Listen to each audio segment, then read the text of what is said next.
কিন্তু যে প্রাণগুলি ঝরে গেল সেগুলি তো আর আমরা ফিরে পাবো না।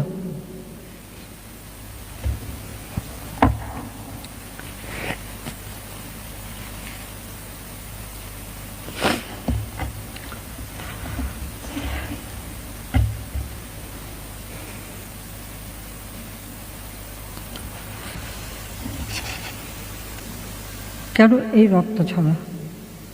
আজকে যাদের আমরা হারিয়েছি, আমি তাদের আত্মার মাগফিরাত কামনা করি।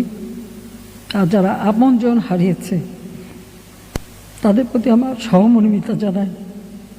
কারণ আমি নিজে দেখেছি, এখনো বহুত, এমনকি কালকে একটা ছোট শিশুকে পর্যন্ত দেখলাম।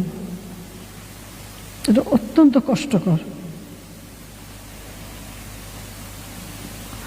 আমি জানি না অপরাধটা কি ছিল আমাদের,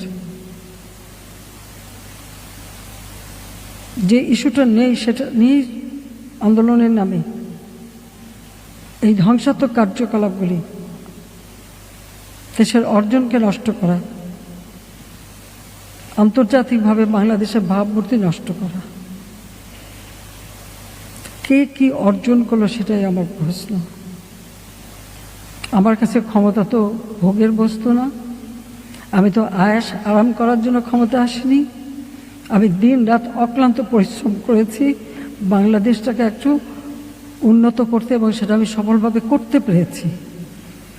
আজকে বাংলাদেশ বিশ্ব উন্নয়নের রোল মডেল, সেই মর্যাদাটাকে কেন নষ্ট করা হলো সেটা বিচারের ভার আমি আপনাদের কাছে, দেশবাসীর কাছেই দিচ্ছি। আপনারা দেখছিলেন ট্রেন্ডিং টুডে বিডি। চ্যানেলটি ভালো লাগলে সাবস্ক্রাইব করুন। ধন্যবাদ।